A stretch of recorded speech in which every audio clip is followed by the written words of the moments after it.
हाँ जी। तो आज का हमारा लेक्चर डे 35 लेक्चर 6। आज जो हमारा टॉपिक है वो है सिटीजनशिप ऑफ इंडिया के बारे।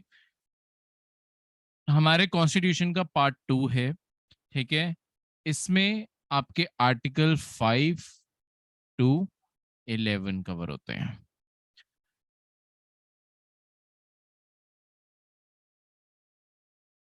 देखो, कॉन्स्टिट्यूशन के अंदर जो सिटीजनशिप सारे के सारे आर्टिकल्स हैं ये अपने आप में डिटेल्ड प्रोविजंस नहीं है। ठीक है।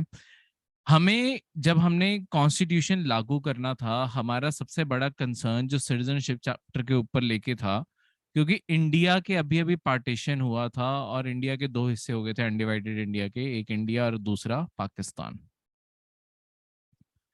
तो हमारे लिए कॉन्स्टिट्यूशन के अंदर सबसे पहले अभी ये डिटरमाइन करना जरूरी था कि किस पर्सन को हम इंडियन सिटीजन मानेंगे, किस पर्सन को हम पाकिस्तानी मानेंगे, और किस पर्सन को जो पाकिस्तान जाके अगर इंडिया दोबारा वापस आ गया वो इनिशियल टाइम में, उसे हम कंसिडर करेंगे कि हाँ ये पर्सन को भी इंडिया की सिटीजनशिप दी जा सकती है।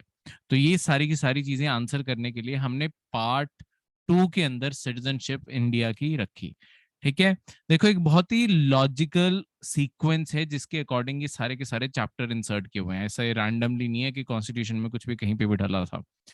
पार्ट 1 जो हमने पढ़ा था वो पढ़ा था हमने यूनियन एंड इट्स टेरिटरीज के रिगार्डिंग, जहाँ पे इंडिया क्या है, इंडिया की टेरिटरीज क्या हैं, स्टेट्स कौन सी हैं, फर्स्ट शेड्यूल, उसके साथ हमने सारा का सारा स्टडी किया। तो ये सारी की सारी जो हमने सारी डिटेल पढ़ी, पहले इंडिया बनाना जरूरी था। इंडिया किन चीजों से बनेगा, कौन सी टेरिटरीज इंडिया की होंगी। अब जब इंडिया पार्ट 1 में हमने डील कर लिया, अब पार्ट 2 में जो अगली चीज आती है वो ये आती है कि इंडिया के सिटीजन हम किन्हें कहेंगे। तो उसी के चलते हुए आपका पार्ट 2 कॉन्स्टिट्यूशन के अंदर डाला गया जिसमें ये सारे आर्टिकल्स हैं। ठीक है। तो अगर यहाँ पे सारी की सारी डिटेल्ड नहीं प्रोवाइडेड है सिटीजनशिप की, तो कहाँ प्रोवाइडेड है वो भी मैं अभी आपको शॉर्टली बताऊंगा। सबसे पहले कॉन्स्टिट्यूशन के अंदर क्या क्या प्रोविजंस डाले गए उस चीज को स्टडी करते हैं, और कहाँ पे जाके कॉन्स्टिट्यूशन ने एक ब्लैंक चेक दे दिया कि इसके बाद क्वेश्चन आ जाते हैं वहां पे। तो देखो, सबसे पहले आर्टिकल 5 से शुरुआत होती है। 1 to 4 हमने पढ़े थे आपके पार्ट 1 में। तो आर्टिकल 5 कहता है कि कोई भी पर्सन जो डोमिसाइल है इंडियन टेरिटरी में, वो सिटीजन ऑफ इंडिया होगा। ठीक है। कब? या तो born in territory of India हो, इंडिया के अंदर ही उसका बर्थ हुआ हो, उसके कोई भी एक parent, either of his parents, his का मतलब देखो यहाँ पे इस पूरे आर्टिकल में हिज जगह पे लिखा हुआ है, हिज और हर जो मर्जी हो सकता है। ठीक है। Either of his parents was born in territory of India. कोई भी उसके एक पेरेंट इंडिया की टेरिटरी के अंदर बॉर्न थे, चाहे दूसरे कोई फॉरेनर भी थे, उस बच्चे के पास भी राइट होगा कि वो इंडिया की सिटीजनशिप ले सके। ऑर्डिनरली रेजिडेंट है वो इंडिया का कम से कम 5 साल के लिए, उसके बाद वो अप्लाई कर रहा है सिटीजनशिप के लिए। अब ये एक कंटेक्स्ट में बता देता हूँ। देखो, यहाँ से भी अगर कोई फॉरेन कंट्री जाता है, उन्हें साथ के साथ सिटीजनशिप नहीं मिलती। ठीक है। अक्सर आपको आपने लोगों को सुना होगा कि उस पर्सन को पीआर मिल गई है। पीआर का मतलब होता है परमानेंट रेजिडेंट। उसका मतलब है वो वहां पे ऑर्डिनरी रेजिडेंट बन गए हैं, यानी कि अब वो उस कंट्री के अंदर उन्हें रहने की परमिशन मिल गई है, उन्हें बार बार वो रिन्यू करवाने की जरूरत नहीं है, और वो एज अ रेजिडेंट अब वहां पे काम भी कर सकते हैं, घर भी खरीद सकते हैं, सब कुछ कर सकते हैं। पर ये सिटीजनशिप नहीं होती। पहले तुम्हें कुछ मिनिमम, हर कंट्री के अपने अपने क्राइटेरियाज होते हैं कि मिनिमम इतने साल आपको इंडिया के अंदर, जैसे इंडिया की बात करें कि इंडिया के अंदर इतने साल रहना पड़ेगा। जैसे कम से कम इंडिया के अंदर 5 साल रहने की कंडीशन है। उसके बाद आप अप्लाई कर सकते हो। ऐसा नहीं है 5 साल बाद सिटीजनशिप मिल जाएगी, उसके बाद आप अप्लाई कर सकते होते हो कि हाँ देखो, मैं 5 साल इंडिया के अंदर रह चुका हूँ, अब मुझे सिटीजनशिप दे दो। अच्छा, इस 5 साल का ये मतलब नहीं होता कि 5 साल आप देश छोड़ के जा ही नहीं सकते होते। ठीक है। एक चीज आपको मैं कंडीशन बता दूं, हम रेजिडेंट इंडियन किसे कहते हैं, कभी यही क्वेश्चन आ जाए, और एनआरआई हम कई बार रेफर कर देते हैं, नॉन रेजिडेंशियल इंडियन किन्हें कहते हैं। देखो, ये दोनों स्टेटस के बारे एक चीज बता दूं, चाहे कोई पर्सन इंडिया के अंदर रह रहा है जैसे आप और मैं रह रहे हैं, या कोई पर्सन बाहर भी रह रहा है, किसी और कंट्री में भी रह रहा है। ठीक है। कुछ लोग बाहर से भी देख रहे हैं वीडियोस, तो एनालिटिक्स से पता चलता है। तो जो भी देख रहे हैं, तो अगर आपके पास अभी भी इंडिया की सिटीजनशिप और ये सब कुछ है, तो आप नॉन रेजिडेंशियल इंडियन ही हैं। ठीक है, उसका क्या मतलब हुआ कि आप इंडिया के अंदर रेजिडेंट नहीं, आप रह नहीं रहे हैं इंडिया के अंदर, पर आपके पास सिटीजनशिप अभी भी इंडिया की ही है, इसी कारण आप इंडियन ही हैं। ठीक है, non residential Indian, residential Indian, ये दो आपके स्टेटस हुए।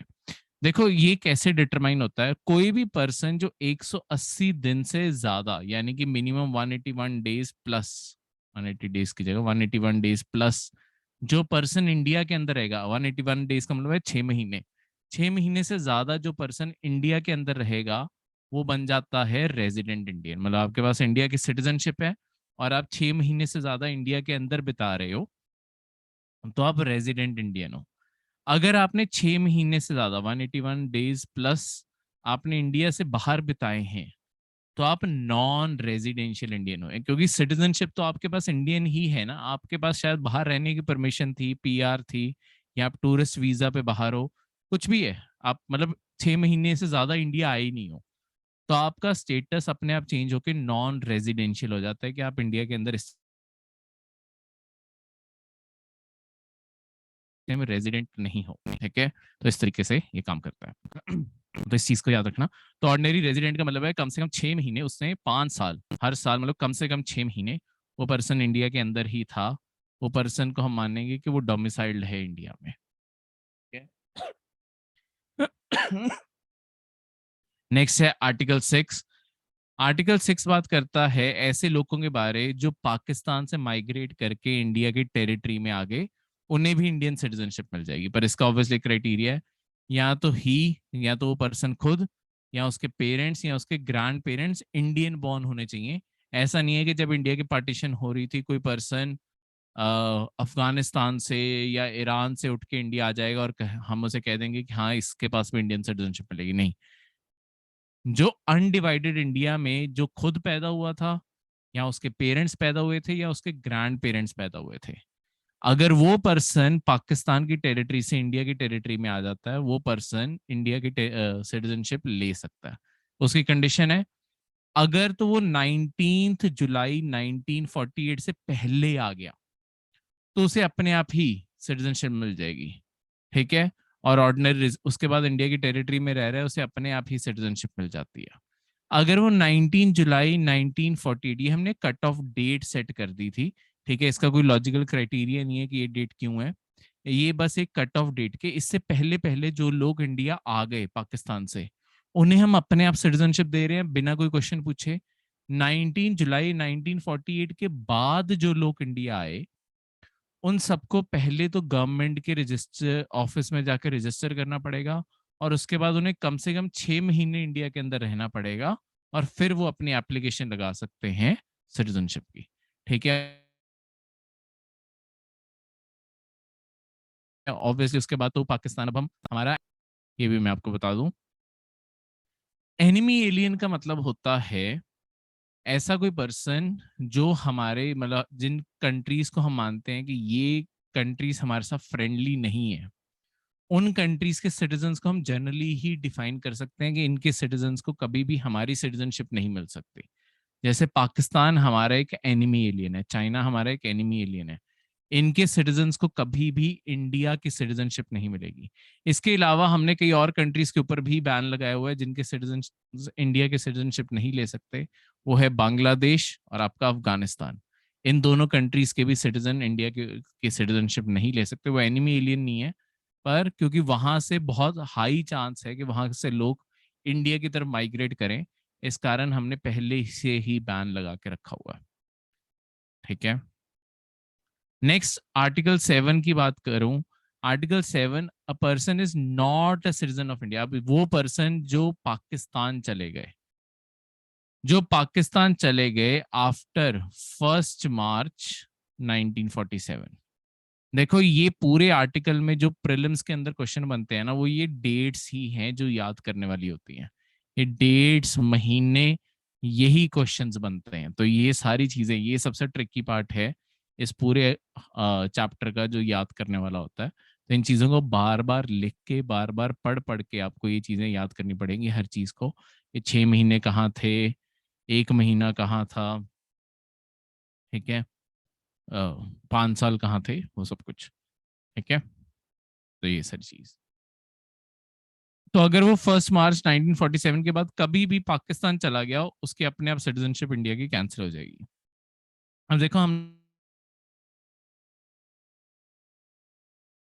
यहाँ पे ये सीप क्लॉज भी तो रखा है अब से पहले, ठीक है, मतलब उसके बाद भी, सॉरी। तो उस पर्सन को कुछ नहीं करना, उस पर्सन को दोबारा से एप्लीकेशन फाइल करनी पड़नी थी, 6 महीने इंडिया के अंदर रहना पड़ना था, यही वाला क्राइटेरिया, और उसके बाद वो कर सकता है। तो अगर वो बाई चांस इवन 19 जुलाई 1948 से पहले वापस आ गया, अगर वो एक बारी पाकिस्तान गया है ना खुद, तो उसे आके दोबारा से एप्लीकेशन फिल करनी ही पड़ेगी। ये आर्टिकल 6 उन लोगों के लिए था जब पार्टीशन हुई, वो सडनली पाकिस्तान में थे, वो रहना नहीं चाहते थे पाकिस्तान में, पर अब ऑब्वियसली जो डिवीजन हुई उस टेरिटरी के कारण वो पाकिस्तान की टेरिटरी में आ रहे थे, तो वो इंडिया की तरफ आए, उन्हें हमने वैसे दे दी। पर जो पर्सन खुद विलिंगली पाकिस्तान गया है और कुछ टाइम बाद मुड़ आया, उसे रजिस्टर करना पड़ेगा। नेक्स्ट है आर्टिकल 8। कोई भी पर्सन जो ऑर्डिनरी रेजिडेंट है किसी और देश का, any country outside India, and अगर वो रजिस्टर्ड है इंडिया के, वहां पे जो भी एम्बेसी है, डिप्लोमेटिक काउंसलर, रिप्रेजेंटेटिव जो भी है, और अगर उसके पेरेंट्स या ग्रैंड पेरेंट्स अनडिवाइडेड इंडिया में बॉर्न थे, वो पर्सन इंडिया की सिटीजनशिप अप्लाई कर सकता है। इसका क्या मतलब है? देखो लेट्स सपोज कोई एक पर्सन है जो अमेरिका में बॉर्न हुआ, ठीक है, उसके पेरेंट्स ने भी शायद अमेरिका की सिटीजनशिप ले ली है, चलो ये भी मान लेते हैं उसके पेरेंट्स ने भी अमेरिका की सिटीजनशिप ले ली, पर उसके जो ग्रैंड पेरेंट्स थे, आ, उनकी चलो डेथ हो चुकी है, पर उसके जो पेरेंट्स थे वो किसी टाइम पे तो आपके इंडिया के सिटीजन रहे थे, बाद में उन्होंने सिटीजनशिप छोड़ी है ना। तो अगर उस चाइल्ड का कल मन करता है कि नहीं, चाहे मेरे पेरेंट्स ने इंडिया की सिटीजनशिप छोड़ दी थी पर मैं सिटीजनशिप लेना चाहता हूँ, तो वो अमेरिका में बैठे जो भी वहां पे एम्बेसी है वो वहां पे अप्लाई कर सकता है और उससे इंडिया की सिटीजनशिप दे दी जाएगी, क्योंकि उसके पेरेंट्स या उसके इवन ग्रैंड पेरेंट्स, अगर उसके पेरेंट्स भी बाहर बॉर्न थे लेट्स सपोज, तो अगर वो अनडिवाइडेड इंडिया में बॉर्न थे, वो पर्सन इंडिया की सिटीजनशिप अप्लाई कर सकता है। ठीक है, क्या क्राइटेरिया होंगे अप्लाई करने के, कैसे होगा, वो सब कुछ आपके कॉन्स्टिट्यूशन में नहीं लिखा हुआ, ये सिर्फ बेसिक्स बताए थे, ठीक है, क्योंकि हमने कॉन्स्टिट्यूशन के प्रोविजन लागू करने थे, इन्हीं के बेसिस पे बाद में हमने कानून बनाए हैं।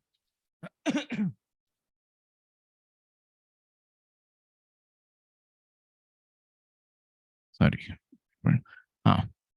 नेक्स्ट है आर्टिकल 9, 10 और 11, ये सबसे 10 और 11 सबसे इंपॉर्टेंट बनेंगे। एक मिनट रुको।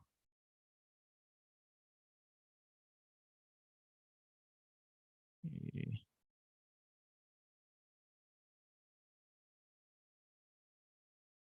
एक मिनट। तो ये जो अब अगले आर्टिकल हैं, आर्टिकल 9 जो है, इसके अंदर बेसिकली बताया हुआ है कि कोई भी person not a citizen of India, अगर वो वॉलेंटरली किसी और फॉरेन कंट्री की सिटीजनशिप अप्लाई कर लेता है, देखो ये आर्टिकल बहुत इंपॉर्टेंट है, इंडिया की एक प्रिंसिपल अलाउ करता है, इंडिया सिर्फ सिंगल सिटीजनशिप अलाउ करता है। इसका क्या मतलब है? देखो कई कंट्रीज में ना फैसिलिटी होती है डुअल सिटीजनशिप की। डुअल सिटीजनशिप का मतलब क्या होता है कि आप एक टाइम पे दो कंट्री के सिटीजन हो सकते हो। दोनों कंट्री में प्रॉपर सिटीजनशिप के तौर पे आप रजिस्टर हो सकते हो, दोनों के पासपोर्ट्स कैरी कर सकते हो, तो ये कई कंट्रीज अलाउ करती हैं। इंडिया में ये अलाउड नहीं है, इंडिया में सिंगल सिटीजनशिप का कंसेप्ट है। इसका क्या मतलब है? या तो आप हमारे मेंबर हो गए या किसी और कंट्री के हो गए, दोनों के नहीं हो सकते, ठीक है। तो ये यहीं से आता है, आर्टिकल 9 में ही ये चीज लिखी हुई है कि इंडिया का सिंगल सिटीजनशिप अलाउड है।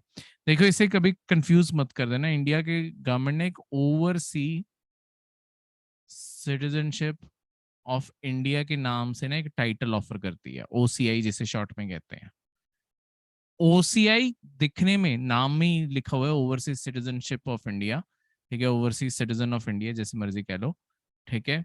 ये नाम से ही लगता है कि इंडिया का सिटीजन है, पर एक्चुअली मैं आपको ये बता दूं ये कोई इंडिया का सिटीजन नहीं है। ये ओसीआई होते कौन है? देखो, जो भी इंडिया के सिटीजन्स कभी या किसी जमाने में रहे हैं या जिनके पेरेंट्स रहे हैं या ग्रैंड पेरेंट्स रहे हैं, वो अब बाहर की कंट्रियों में रह रहे हैं, ठीक है, लेट्स सपोज अमेरिका रह रहे हैं, यूएसए रह रहे हैं। अब हम एज इंडिया चाहते हैं कि ये जो लोग बाहर चले गए हैं, इन्होंने वहां की ही सिटीजनशिप ले ली है, वहां पे सेटल हो गए हैं, ऐसा ना हो कि ये इंडिया को बिल्कुल ही भूल जाएं, या इंडिया को एज अ लेट्स सपोज इन्होंने कल कहीं इन्वेस्ट करना हो, इंडिया के बारे ये ना सोचें। तो हम इनके साथ एक लगातार कनेक्शन बनाए रखने के लिए ना, जो लोग ट्रस्टेड होते हैं उन्हें ओसीआई कार्ड जारी कर देते हैं। ये सिर्फ एक कार्ड है। कार्ड इसके थ्रू आपकी फैसिलिटी क्या मिलती है कि जो जिस पर्सन के पास भी ओसीआई कार्ड होता है, इसके पास इंडिया की सिटीजनशिप नहीं होती। ये लेट्स सपोज शायद अमेरिका का सिटीजन होगा, यूएसए का सिटीजन है ये, पर इसके पास ये कार्ड होगा, तो इसके कारण इसे इंडिया आने के लिए बार बार एक तो वीजा नहीं लगवाना पड़ेगा, अनलिमिटेड ये इंडिया के अंदर विजिट्स कर सकता है। उसके बाद इंडिया आके एक कंडीशन होती है, कुछ कुछ दिनों बाद आपको पुलिस स्टेशन के अंदर रिपोर्ट करना पड़ता है कि हाँ मैं यहाँ पे हूँ आजकल, ये कर रहा हूँ, ठीक है। वो सब कुछ पुलिस वेरिफिकेशन की बार बार ज़रूरत नहीं पड़ती, ठीक है। उसके बाद अगर ये इंडिया के अंदर कोई प्रॉपर्टी खरीदना चाहें, इंडिया के अंदर कोई बैंक अकाउंट खोलना चाहें, वो कर सकते हैं। बस ये सिर्फ एग्रीकल्चरल प्रॉपर्टीज नहीं खरीद सकते, ये चीज़ याद रखना। एग्रीकल्चरल प्रॉपर्टीज नहीं खरीद सकते, बाकी सारी टाइप की प्रॉपर्टीज, कमर्शियल होगी, हाउस हो गया, कुछ भी वो खरीद सकते हैं। उसके बाद इंडिया के अंदर ये कोई भी बिजनेस शुरू करना चाहते हैं, सेम कंडीशंस इनके ऊपर अप्लाई होती हैं जो सिटीजन्स ऑफ इंडिया के ऊपर अप्लाई होती हैं। तो हम बस ये चाहते हैं कि देखो ये लोग डॉलर्स में कमा रहे हैं, तो ऑब्वियसली ये इंडिया को अपनी प्रेफर्ड डेस्टिनेशन हमेशा रखें इन्वेस्टमेंट की, ठीक है। ऐसा ना हो कि ये इंडिया को ही भूल जाए। इस कारण हम इनके लिए कार्ड जारी कर देते हैं, पर ये नॉट सिटीजन ऑफ इंडिया हैं। ये चीज याद रखना, ये प्लीज गलती मत कर देना पेपर में। इंडिया में सिर्फ सिंगल सिटीजनशिप का कंसेप्ट है, तो जिस पर्सन के पास किसी और कंट्री की सिटीजनशिप है, उसके पास इंडिया की सिटीजनशिप नहीं हो सकती। ये सिर्फ उन्हें क्लोज महसूस करवाने के लिए इस कार्ड का नाम ऐसा रखा गया। नेक्स्ट है आर्टिकल 10। आर्टिकल 10 हर सिटीजन को मतलब हर सिटीजन के लिए कोई भी कानून बनाने की, सिटीजनशिप के कानून बनाने के लिए पावर पार्लियामेंट को देता है। आर्टिकल 11 कोई भी सिटीजनशिप एक्वायर कैसे होनी है, अगर किसी की सिटीजनशिप टर्मिनेट करनी पड़े, वो किन ग्राउंड्स पे होगी, ये सारी पावर भी पार्लियामेंट को देता है। ये आर्टिकल याद रखना। देखो हमने पार्ट 1 में भी पढ़ा था, इंडिया के अंदर स्टेट्स को क्रिएट करने की, स्टेट्स के नाम चेंज करने की पावर पार्लियामेंट के पास है।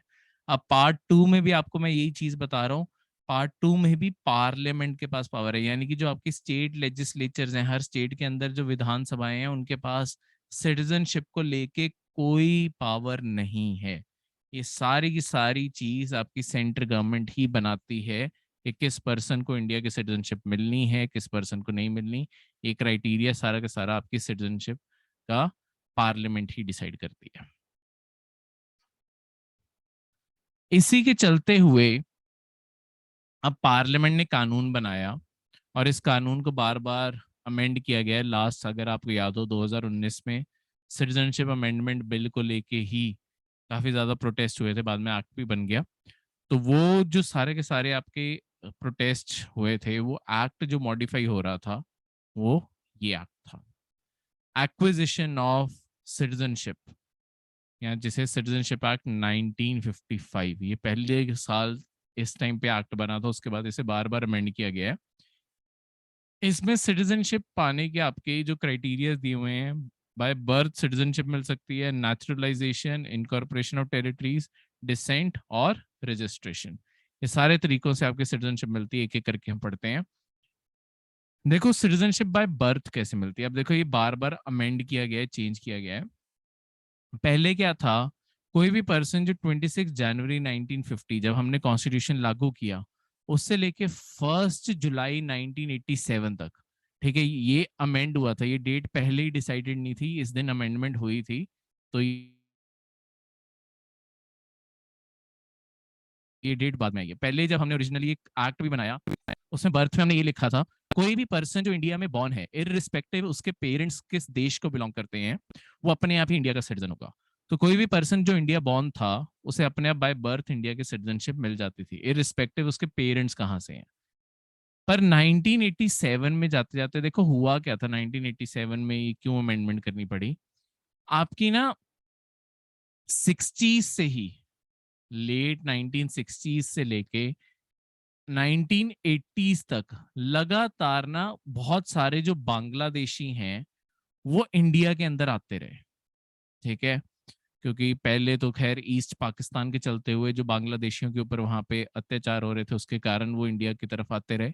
उसके बाद भी क्योंकि बांग्लादेश की कोई पहले फाइनेंशियल, आज बांग्लादेश बहुत अच्छा कर रहा है, पर उस टाइम पे बांग्लादेश की कोई फाइनेंशियल हालत अच्छी नहीं थी, तो बहुत सारे लोग बेटर लाइफ पाने के लिए इंडिया की तरफ आ जाते थे। इंडिया भी कोई बहुत अमीर नहीं था, पर बांग्लादेश से बेटर कर रहा था, इस कारण इंडिया के अंदर लोग मूव करना शुरू कर गए थे।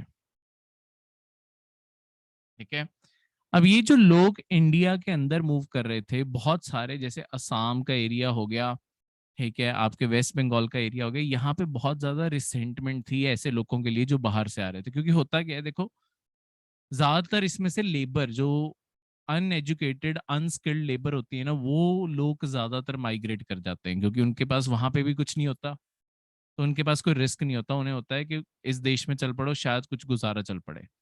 पर अब जब वो इंडिया आएंगे, ऑब्वियसली वो लोकल एजुकेशन के लिए भी compete करेंगे, लोकल जो मजदूरों की जॉब्स है उसके लिए भी compete करेंगे। तो जो लोकल इंडिया के अपने खुद के लोग हैं, उन्हें शायद इस चीज से ऑब्वियसली प्रॉब्लम होगी, क्योंकि अब एक बाहर से जो पर्सन आया है वो तो बिल्कुल भूखा है, वो लेट्स सपोज रोज की दिहाड़ी 200 रुपए में लगाने को भी तैयार हो जाएगा, जहां पे इंडियन लेबर जो है वो 500 से कम नहीं मान रही।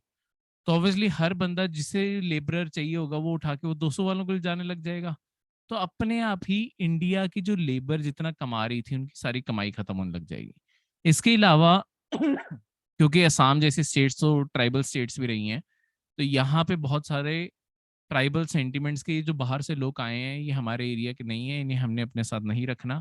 इस कारण ये सारी चीजों के चलते हुए गवर्नमेंट ऑफ इंडिया को मजबूर होके एक्ट पास करना पड़ा था कि 1 जुलाई 1987 के बाद कोई भी जो पर्सन आया है, और 2003 तक ये एक्ट चला है, जिसके कोई कम से कम एक पेरेंट इंडियन होना चाहिए।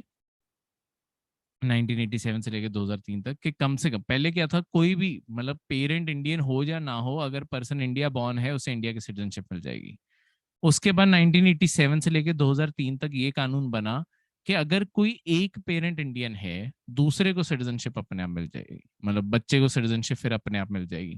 पर इसके कारण वो स्कैम शुरू हुआ, जहाँ पे कोई एक पेरेंट, मतलब कोई अगर बाहर से इमिग्रेंट आता था, इलीगल इमिग्रेंट आता था, वो इंडिया में आके किसी ना किसी से फेक शादी करवा लेता था एक बारी, ठीक है, ताकि बस उसे भी सिटीजनशिप मिल जाए, उसके बच्चे को भी मिल जाए। पर फिर इस चीज को भी बंद कर दिया गया 2003 में। अब इंडिया के अंदर बाय बर्थ सिटीजनशिप तभी मिलती है अगर दोनों पेरेंट्स इंडियन हो। अगर कोई एक पेरेंट भी इंडियन नहीं है तो बाय बर्थ सिटीजनशिप नहीं मिलती, फिर वही रजिस्ट्रेशन या कोई और मेथड ऑप्ट करना पड़ेगा। ठीक है, अगर कोई एक पेरेंट इंडियन है तो उन्हें रजिस्ट्रेशन या कोई और मेथड ऑप्ट करना पड़ेगा, और जो दूसरा पेरेंट है वो इलीगल इमिग्रेंट नहीं होना चाहिए। इलीगल इमिग्रेंट कौन होता है? देखो, इलीगल इमिग्रेंट दो तरीके से हो सकता है। एक ऐसा पर्सन जो या तो बिना परमिशन के वही तारों के नीचे से इंडिया आ गया, ठीक है, या जो लीगली इंडिया के अंदर वीजा लेके पासपोर्ट के साथ इंडिया आया था। पर देखो, पासपोर्ट्स में हमेशा जब भी वीजा लगता है, वीजा के अंदर हमेशा एक एक्सपायरी डेट होती है कि तुम्हें इस डेट, इस महीने, इस साल से पहले वापस चले जाना है। ठीक है, अब अगर ये पर्सन इस डेट से आगे रह गया, ठीक है, तो उसे बोलेंगे वो पर्सन इलीगल इमिग्रेंट है। ठीक है, इस तरीके से एक पर्सन को इंडिया की सिटीजनशिप बाय बर्थ कभी भी नहीं मिलती थी अगर उसके पेरेंट्स फॉरेन डिप्लोमेट्स हैं। देखो, क्योंकि फॉरेन डिप्लोमेट्स अपनी पूरी फैमिलीज के साथ इंडिया के अंदर रह रहे होते हैं, अगर वो एम्बेसी के लिए काम कर रहे हैं ना, उनकी सिटीजनशिप कभी भी इंडिया को नहीं मिलती थी। उनकी सिटीजनशिप जिस देश की एम्बेसी के लिए वो काम कर रहे हैं, ऑब्वियसली जिस देश से वो आए हैं, वही देश उनके बच्चों को सिटीजनशिप देता है। ठीक है, जिस देश में वो बॉर्न हुए हैं उस देश की सिटीजनशिप नहीं मिलती होती। ठीक है, यहाँ उसके पेरेंट्स एनिमी एलियन थे, वही जैसे एनिमी एलियन मैंने आपको पाकिस्तान का कंसेप्ट अभी बताया। नेक्स्ट है citizenship by naturalisation. Citizenship by naturalisation का क्या मतलब है? देखो, नेचुरलाइजेशन का मतलब है एक ऐसा प्रोसेस जहां पे हम कहते हैं ये पर्सन इंडियन ही तो है। ठीक है, ये कैसे होगा? अगर कोई पर्सन अच्छे करेक्टर का है, उसे कोई भी एक लैंग्वेज की नॉलेज है, जो भी हमारे कॉन्स्टिट्यूशन के 8th शेड्यूल में लिखी है, हमारे 8th शेड्यूल में 22 लैंग्वेजेस हैं, उन 22 में से अगर कोई भी उसे एक लैंग्वेज की अच्छे से नॉलेज है, ठीक है, सारी ग्रामर सब कुछ उसे पता है, बोलना सब कुछ पता है, उसका टेस्ट भी हो सकता है प्रॉपर, ठीक है, तो गवर्नमेंट ऑफ इंडिया की मर्जी होती है नेचुरलाइजेशन में। ठीक है, अगर उस पर्सन ने साइंस फिलोसफी फील्ड में काम किया है, वो इलीगल इमिग्रेंट नहीं है, और सिटीजनशिप एक्ट के अंदर, ये एक्ट के अंदर 3rd शेड्यूल है, ठीक है, ये एक्ट के अंदर है, कॉन्स्टिट्यूशन के अंदर नहीं, इसके अंदर अगर कोई और भी क्वालिफिकेशंस मेंशन की जाएंगी, ये एक्ट का शेड्यूल क्यों लिखा गया है? क्योंकि कभी भी चेंज करनी हो क्वालिफिकेशन कि कम से कम इतना पढ़ा होना चाहिए, कुछ भी लिखना हो वैसे लिख सकें, इस कारण शेड्यूल हमने मेंशन कर दिया। तो अगर ये सारे क्राइटेरियाज वो पूरा करता है, तो यहाँ पे गवर्नमेंट की मर्जी होती है, गवर्नमेंट ये सिटीजनशिप ऑफर कर सकती होती है कि आप इंडिया की सिटीजनशिप ले सकते हो। ठीक है, जैसे अदनान सामी को, वो चाहे पाकिस्तान के सिटीजन है, वैसे पाकिस्तान के सिटीजन को इंडिया का सिटीजन बनना अलाउड नहीं है। अदनान सामी को इसी क्राइटेरिया में मिली। उन्हें ऑब्वियसली इंडियन लैंग्वेजेस भी आती हैं, गुड करेक्टर है, आर्ट के फील्ड में उन्होंने काम किया हुआ है, इस कारण गवर्नमेंट ऑफ इंडिया ने उन्हें सिटीजनशिप ऑफर कर दी थी, और अब वो प्राउड सिटीजन है इंडिया के। ठीक है, नेक्स्ट है incorporation of territory. Incorporation of territory का क्या मतलब है? देखो, 15 अगस्त 1947 जब हमारी आजादी आई, इसके बाद से इंडिया ने अगर किसी भी टेरिटरी के ऊपर कब्जा किया, लेट्स सपोज कल हम मालदीव्स के ऊपर हमला करके मालदीव्स को इंडिया का पार्ट बना लें, अब मालदीव्स तो देश ही नहीं बचा, अगर हमने ही कब्जा कर लिया है, तो वहां पे जो लोग रह रहे हैं वो किनके सिटीजन होंगे? ऑब्वियसली वो हमारे सिटीजन ही बन जाएंगे। तो ये इनकॉर्पोरेशन ऑफ टेरिटरी का मतलब है हमारे साथ जो भी आके जुड़ा उसके बाद, या हमने किसी के ऊपर कब्जा कर लिया, वहां पे रहने वाले लोग अपने आप ही हमारे पार्ट बन गए। जैसे सिक्किम हमारे साथ बाद में जुड़ा, वो अपने आप ही हमारा पार्ट बन गया।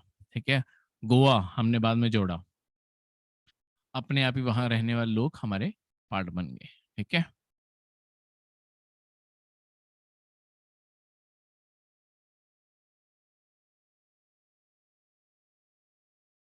नेक्स्ट है सिटीजनशिप बाय डिसेंट। डिसेंट का मतलब होता है वंशज, परिवार में आगे।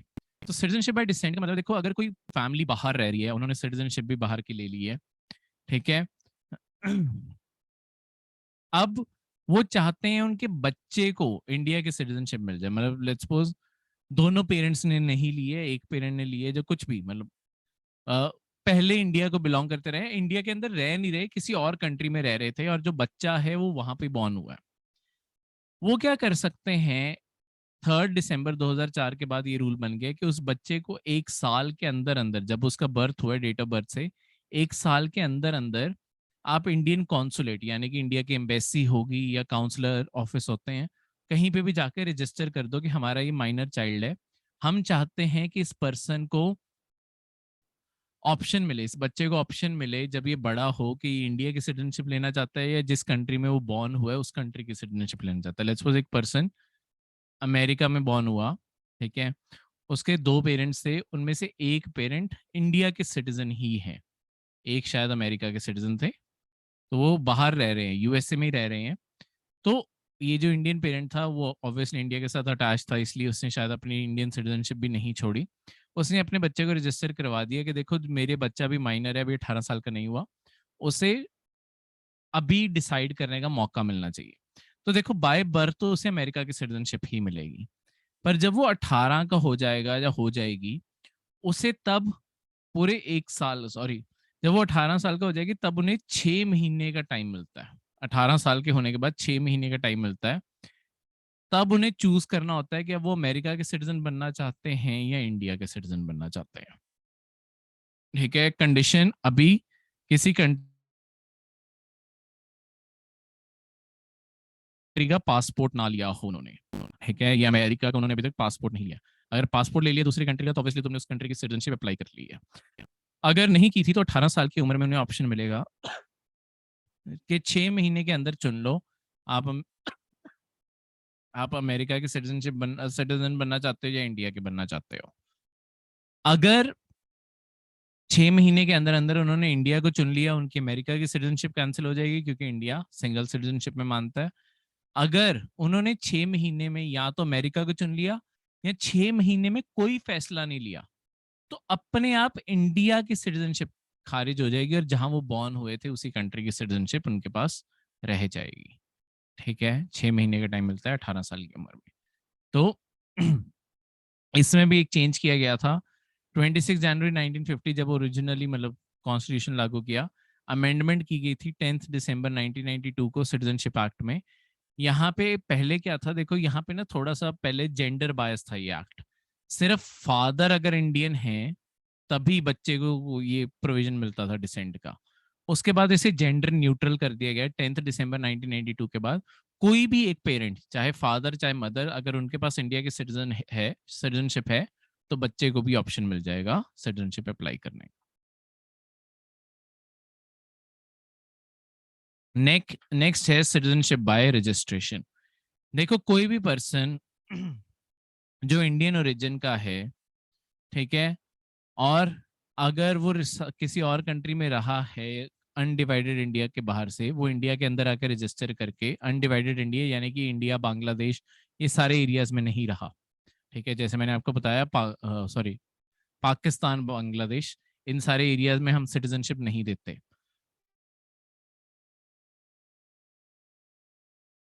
तो अगर कोई भी पर्सन जो इंडियन ओरिजिन का इंडिया के अंदर नहीं रहा, ठीक है, मतलब उसका फैमिली यहाँ से थी, उसकी फैमिली यहाँ से थी, और पर वो पर्सन खुद अनडिवाइडेड इंडिया के अंदर नहीं रहा, वो पर्सन अप्लाई कर सकता है रजिस्ट्रेशन से। ठीक है, अगर कोई भी पर्सन जो इंडियन ओरिजिन का है वो इंडिया के अंदर 7 साल आके रह चुका है, उसके बाद वो एप्लीकेशन अप्लाई कर सकता है इंडिया की सिटीजनशिप के लिए। अगर कोई भी पर्सन इंडियन सिटीजन के साथ मैरिड है और इंडिया के अंदर 7 साल रह चुका है, फिर वो इंडिया की सिटीजनशिप अप्लाई कर सकता है। कोई भी माइनर चिल्ड्रन जो इंडिया के सिटीजन का अपना खुद का बच्चा है वो इंडिया की सिटीजनशिप ले सकता है। ठीक है, कोई फुल एज और कैपेसिटी का पर्सन है, मतलब जो 18 साल के हो चुके हैं और उनके पेरेंट्स इंडियन थे, वो खुद इंडियन नहीं है, उनके पेरेंट्स इंडियन थे, वो पर्सन इंडिया की सिटीजनशिप अप्लाई कर सकता है, उन्हें मिल जाती है। अगर उनके पेरेंट्स इंडियन है अपने आप ही उन्हें इंडिया की सिटीजनशिप अगर वो अप्लाई करेंगे साथ के साथ मिल जाएगी। उसके बाद जिसके पेरेंट्स पहले इंडिया के सिटीजन्स थे, इंडिपेंडेंट इंडिया के सिटीजन्स थे, और वो पर्सन खुद 1 साल यानी कि 12 महीने इंडिया के अंदर रह चुका है, वो पर्सन अप्लाई कर सकता है। ठीक है, कोई भी पर्सन जो ओवरसीज सिटीजन ऑफ इंडिया के तौर पे रजिस्टर्ड है ओसीआई के तौर पे 5 साल के लिए, और उसके बाद 1 साल वो इंडिया में रह चुका है, वो पर्सन इंडिया की सिटीजनशिप फुल सिटीजनशिप अप्लाई कर सकते हैं। ओसीआई सिटीजनशिप नहीं है, मैं फिर से बता दूं, ये पेपर में क्वेश्चन प्लीज गलत मत करना। नेक्स्ट, अब टर्मिनेशन कैसे होती है सिटीजनशिप की, इसके 3 क्राइटेरिया। देखो आपकी टर्मिनेशन का मतलब है कि सिटीजनशिप छीनी कैसे जा सकती है। पहला तरीका है रिनंसिएशन। रिनंसिएशन का मतलब है कोई भी इंडियन ओरिजिन का पर्सन जो फुल एज और कैपेसिटी का यानी कि 18 साल का हो चुका है, 18+ है, उस पर वो छोड़ सकता है। अगर आपने किसी और कंट्री की सिटीजनशिप अप्लाई कर ली है, आप इंडियन गवर्नमेंट को बता दो कि मैंने इस कंट्री की सिटीजनशिप अप्लाई कर ली है, मेरी सिटीजनशिप कैंसिल कर दो, तो इंडिया की गवर्नमेंट आपकी सिटीजनशिप कैंसिल कर देगी। ठीक है, बस जब आप अगर इंडिया उस टाइम पे वॉर में है ना, वॉर टाइम पे सिटीजनशिप कैंसिल टर्मिनेशन कुछ नहीं होता। ठीक है, क्योंकि ऐसा नहीं है कि इंडिया इस साइड पे वॉर में बुरी तरीके से छिड़ा पड़ा है, पूरा बिजी हुए पड़े हैं वॉर में, और तुम वहां पे तुम दबा के भागने की कोशिश कर रहे हो कि मैं यहाँ से चला जाता हूँ, मैं ना वॉर में इन्वॉल्व हो जाऊँ। उस टाइम पे किसी को भी इंडिया की सिटीजनशिप छोड़नी अलाउड नहीं होती। ठीक है, दूसरा क्राइटेरिया देखो इसके अंदर, पहले सॉरी एक चीज, अगर कोई एडल्ट अपनी सिटीजनशिप छोड़ता है, उसका जो माइनर चाइल्ड होगा ना, उसकी सिटीजनशिप अपने आप कैंसिल हो जाती है। ठीक है, अगर लेट्स सपोज पेरेंट सिटीजनशिप छोड़ देते हैं इंडिया की, जो बच्चा है उसकी सिटीजनशिप अपने आप कैंसिल हो जाती है। बच्चा 18 साल का होने के बाद फिर से डिसाइड कर सकता है कि मैंने इंडिया का सिटीजन बनना है या नहीं बनना, पर उसे पहले नहीं मिलेगी। ठीक है, नेक्स्ट है टर्मिनेशन ऑफ सिटीजनशिप। देखो, अगर आपने किसी और कंट्री की सिटीजनशिप ले ली, पहले में क्या है कि आप इंडिया की गवर्नमेंट को बता रहे हो कि मैंने सिटीजनशिप ले ली है, आपकी कैंसिल कर रहा हूं। दूसरे में है आपने इंडिया की गवर्नमेंट को नहीं बताया, पर ऑब्वियसली उस कंट्री से लेटर तो आएगी ना इंडिया को कि हमने हमने इस पर्सन को सिटीजनशिप दे दी है, तो इंडिया आपकी सिटीजनशिप खुद ही कैंसिल कर देगा। टर्मिनेशन होती है फिर वो। ठीक है, बस यही चीज ये भी वॉर के टाइम अप्लाई नहीं होती। डेप्रीविएशन होता है, ये एक तरीके से ये सबसे बुरी चीज है, ये एक तरीके से देशद्रोह पे लगती है।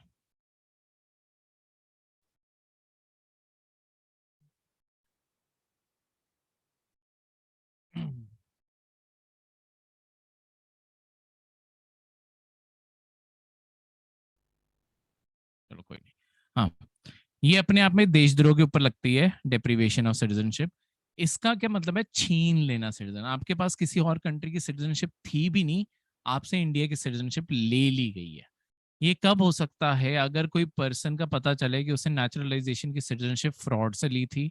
ठीक है, अगर आप कॉन्स्टिट्यूशन के खिलाफ डिसलॉयल पाए जाते हो, देशद्रोह हुई, इल्जाम लग गया आपके ऊपर, आपने दुश्मन के साथ कोई ना कोई ट्रेड या कुछ ऐसा किया दुश्मन की मदद करने के लिए जब वॉर छिड़ी हुई थी, ठीक है, आपको 2 साल की जेल हो गई है किसी भी कंट्री में। 5 साल के अंदर अंदर जब अभी आपको नेचुरलाइजेशन की नेचुरलाइजेशन के ग्राउंड पे इंडिया के अंदर, रजिस्ट्रेशन या नेचुरलाइजेशन के ग्राउंड पे इंडिया के अंदर सिटीजनशिप मिली थी। देखो, नेचुरलाइजेशन हम कह ही रहे हैं, पर्सन गुड करेक्टर का है, वो पर्सन किसी और जगह पे जेल में बैठ जाए तो ऑब्वियसली वो गुड करेक्टर का थोड़ी रहा, उसकी सिटीजनशिप कैंसिल की जा सकती है। अगर कोई भी पर्सन 7 साल से ज्यादा लगातार, 7 साल का मतलब यहाँ पे लगातार है, मतलब वो 6 महीने वाला क्राइटेरिया नहीं है, यहाँ पे 7 साल लगातार इंडिया से बाहर है, बिना किसी एजुकेशनल या ऑफिशियल पर्पस के। ऑब्वियसली अगर कोई पर्सन पढ़ने गया हुआ है या किसी ऑफिशियल काम से गया हुआ है वो अलग बात है, पर वैसे ही नहीं इंडिया मुड़ रहा, शायद कोई चीज में वांटेड है या कुछ भी है, उस पर्सन की सिटीजनशिप भी कैंसिल की जा सकती है। ठीक है, तो ये था आपका सिटीजनशिप का सारा chapter. Thank you, see you.